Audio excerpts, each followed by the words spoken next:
Welcome to NSTV. నేను రాజీవ్. ముందుగా headlines చూద్దాం.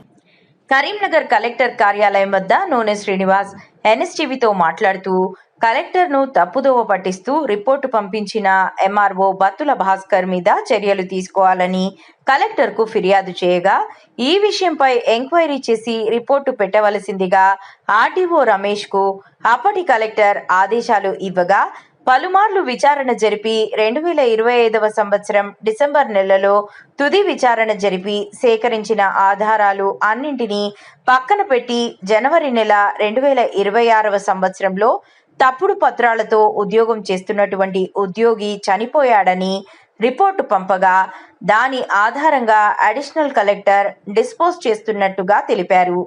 ఇందులో అవినీతి జరిగిందని అనుమానాలు వ్యక్తపరుస్తూ ఈ విషయంపై తాను ప్రస్తుత కరీంనగర్ కలెక్టర్తో పాటు విజిలెన్స్ డిపార్ట్మెంట్ మరియు ఏసీబీ వారికి చేయడం జరిగిందని, ఇప్పటికైనా అధికారులు స్పందించి ఈ విషయంపై సమగ్ర విచారణ జరిపించి ఎంఆర్ఓ మరియు ఆర్డీఓలపై చర్యలు తీసుకోవాలని అన్నారు.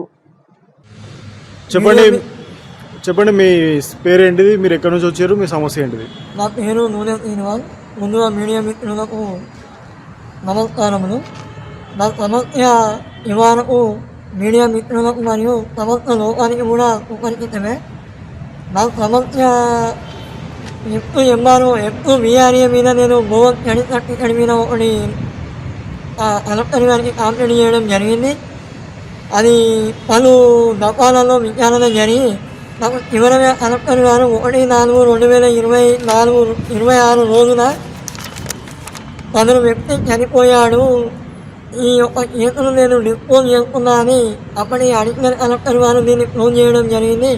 గౌరవ అడిషనల్ కలెక్టర్ గారు ఈ వ్యక్తి చనిపోయిండు, నేను క్లోజ్ చేసుకున్నాను మేము బరాబరే ఇచ్చారు అని అప్పటి ఎంఆర్ఓ అయినటువంటి అప్పటి చెంపలపట్నం ఎంఆర్ఓ అయినటువంటి శ్రీ బత్తుల భాస్కర్ గారు ఆల్రెడీ ఈ మెమో జెన్యూన్, దీనిలో ఎలాంటి మోహన్ జరగలే అని అప్పటి ఎంఆర్ఓ అయినటువంటి బత్తుల భాస్కర్ గారు ఆల్రెడీ రిపోర్ట్ ఇవ్వడం జరిగింది.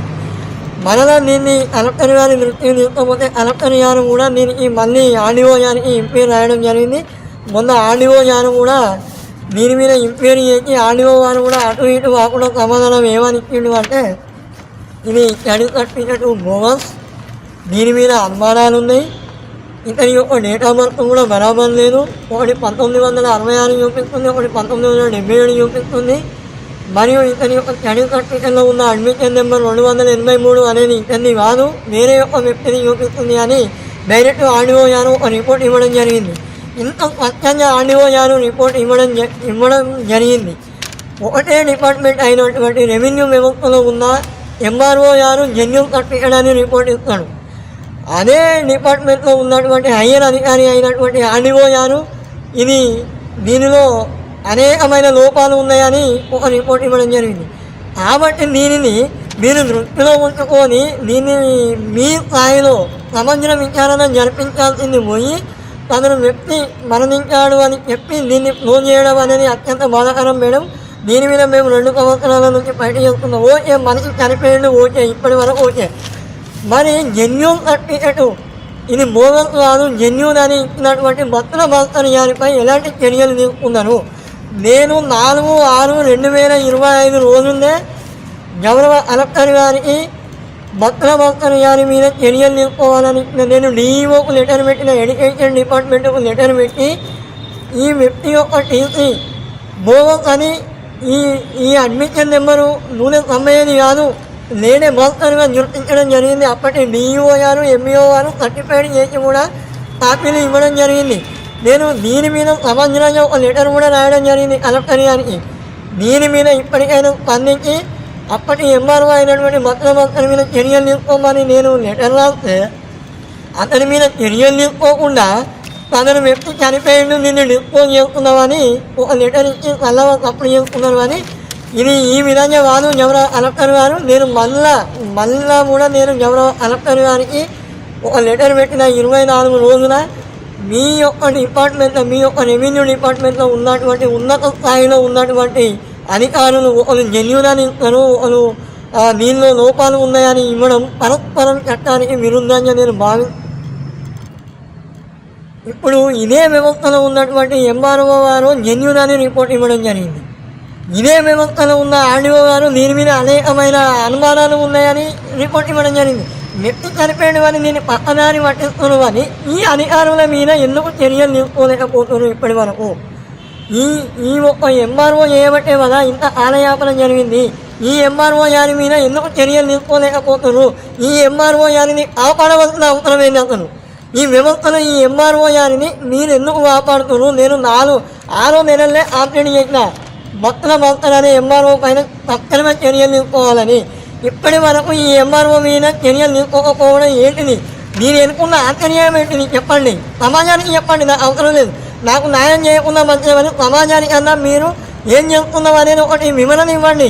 నేను అందుకోసమని 24 రోజుల ఇదే నెల 24 రోజుల ఎవరో కలెక్టర్ గారికి మళ్ళీ ఇప్పుడు కొత్త వచ్చిన కలెక్టర్ గారికి కూడా ఈ సమస్య మొత్తం వివరంగా తెలియాలని నేను పాయింట్ వైజ్గా నేను ఒక ఆంప్లెట్ నేను 24 రోజుల ఎవరో కలెక్టర్ గారికి ఇచ్చుకుంటూ దీని మీదనే సమగ్ర విచారణ జరపాలి, దీని మీద సమగ్ర విచారణ చేయాలని ఎవరో vigilance director general of vigilance and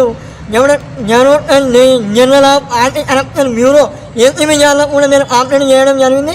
నాకు ఇప్పటికైనా ఈ స్వతంత్ర విజిలెన్స్ వ్యవస్థలైనా నాకు న్యాయం చేస్తాయని నాకు పూర్తి విశ్వాసం ఉన్నది. ఎవరో కలెక్టర్ గారికి నేను ఈ మీడియా ముఖంగా ఒకటే తెలియజేస్తున్నా, ఈ విచారణ జరిగేంత వరకు నేను 24 రోజులు మీకు మళ్ళీ ఆంప్లెట్ చేయడం జరిగింది. ఇప్పటికైనా దీని మీద సమగ్రంగా ఎలాంటి చర్చలు లేకుండా సమగ్ర విచారణ జరిపించాలి. ఈ సమగ్ర విచారణ జరిగినన్ని రోజులు తక్షణమే అప్పటి ఎంఆర్ఓ అయినటువంటి భక్తుల భాస్కర్యాన్ని మరియు ఇప్పటి ప్రస్తుత ఆర్డీఓ గారిని తక్షణమే విధుల నుంచి సస్పెండ్ చేయాలి. వాళ్ళిద్దరిని విధుల నుంచి సస్పెండ్ చేస్తేనే ఈ యొక్క విచారణ అనేది సామరస్యంగా ప్రతికూలమైన రిజల్ట్ వస్తుందని నేను భావిస్తున్నా. కాబట్టి తక్షణమే ఆ ఇద్దరి ఎంప్లాయీలను తక్షణమే సస్పెండ్ చేయాలి. మరియు ఇందులో విచిత్రం ఏంటి అంటే ప్రస్తుత ఏకపత్రం ఎంఆర్ఓ గారు కూడా నన్ను తప్పుదోవ పట్టించడమే కాకుండా ఎవరో కలెక్టర్ గారిని తప్పుదోవ పట్టించింది. ఏమంటది, అప్పటి ఎంఆర్ఓ గారు ఆల్రెడీ రిపోర్ట్ ఇచ్చినా అని నాకు ఆయన చెంపలపత్రం ఎంఆర్ఓ గారు కలెక్టర్కే రిపోర్ట్ పెట్టింది. ఏమని ఆల్రెడీ అప్పటి ఎంఆర్ఓ గారు రిపోర్ట్ ఇచ్చిండు, ఆ ఎంఆర్ఓ రిపోర్ట్ నేను కూడా ఇస్తున్నా, ఈ వ్యక్తి చనిపోయాడు అని ఒక రిపోర్ట్ ఇచ్చారు.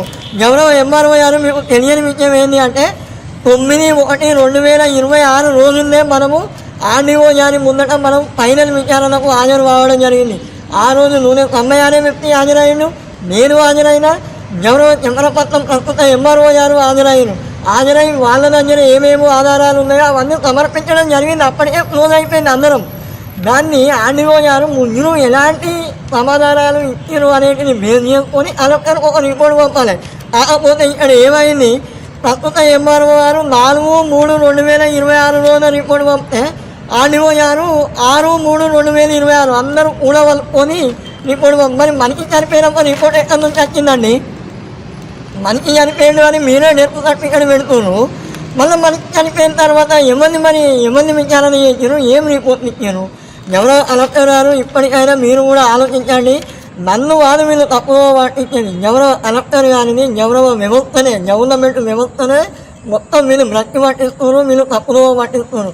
కాబట్టి తక్షణమే ఎవరో కలెక్టర్ గారు దీని మీద దృష్టి సారించి నేను ఈ నెల 24 రోజున ఇచ్చిన ఆంప్లెట్ మీద ఈ అధికారులను వెంటనే సస్పెండ్ చేసి నాకు సమగ్ర న్యాయం కోసం పై స్థాయి అధికారులతో దీన్ని ఎంక్వైరీ చేపించి దీనిలో ఆల్రెడీ అప్పటి ఎంఆర్ఓ జెన్యూన్ అని ఇవ్వడం జరిగింది. తక్షణమే ఈ ఎంఆర్ఓను విధుల నుండి సస్పెండ్ చేయాలని నా యొక్క ప్రధాన డిమాండ్.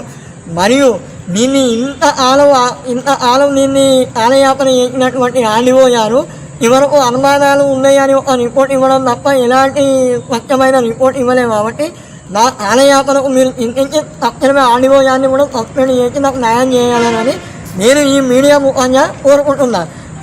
మరియు ఎవరో కలెక్టర్ గారికి నేను విన్నవించుకునేది ఏంటి అంటే 23/12/2024 ఆంప్లెట్ ఇస్తే ఇప్పటి వరకు కూడా జరగకపోవడం చాలా బాధాకరం. నేను ఒక పీజీ స్టూడెంట్, ఒక ఎంఎస్సీ కెమిస్ట్రీ స్టూడెంట్ అండి. చదువుకున్న వ్యక్తిని నన్ను ఇంత నింపిస్తుంటే పేద ప్రజలు, చదువుకొని గ్రామీణ ప్రజలను వీళ్ళు ఎంత టార్చర్ చేస్తున్నారు అనేది మీరు కూడా మీ దృష్టి సాధించాలి.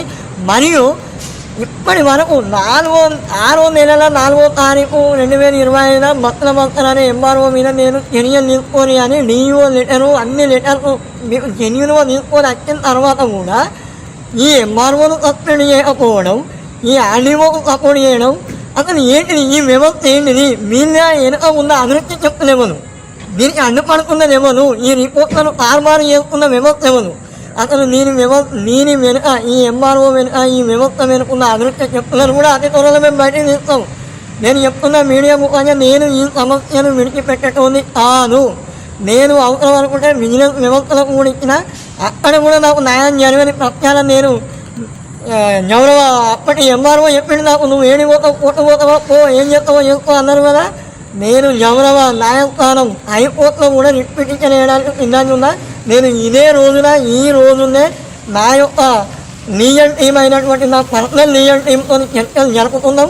దీని మీద ఎలా ముందుకు పోవాలి, ఏ విధంగా ముందుకు పోవాలి, ఎవరో కలెక్టర్ వారు చర్యలు తీసుకోకపోతే మనం ఎలా ముందుకు పోవాలి అనేది కూడా నేను డిస్కషన్ చేయబోతున్నా. అతి త్వరలో దీన్ని అవసరం అనుకుంటే దీనిలో అడిషనల్ కలెక్టర్ గారు కూడా పార్టిసిపేట్ చేయాల్సి వస్తుంది. ఎందుకంటే ఈ కేసును డిస్పోజ్ చేయడానికన్నా ముందు జెన్యూన్ రిపోర్ట్ అని ఇచ్చిన ఎంఆర్ఓని ఎందుకు సస్పెండ్ చేయలేకపోతున్నారు?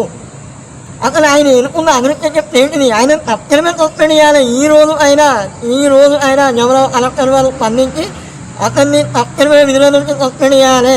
వీళ్ళిద్దరినీ పక్కన పెట్టి నేను స్వతంత్రంగా ఒక హయ్యర్ అధికారితోని ఒక పై స్థాయి అధికారితోని నేను విచారణను సమగ్రంగా జరిపించి ఇప్పటికైనా నాకు న్యాయం చేయండి. నాకు న్యాయం మీరు కోరుతున్న న్యాయం ఏమిటి? మీకు ఏం కావాలని కోరుకుంటున్నారు ఇప్పుడు ప్రస్తుతానికి?